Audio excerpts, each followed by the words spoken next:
I cannot find... This message was from the St. Paul Police Department. This is not a test. I repeat, this is not a test. At 5:47 p.m. today, people have spotted an unknown human roaming around St. Paul.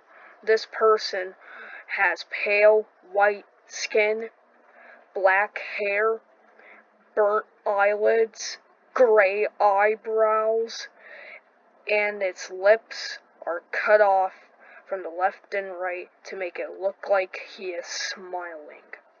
Please stay away from this person at all times, as it could be armed and dangerous. Please tune to outlets for updates as they follow. Me alone. I'm busy. Okay.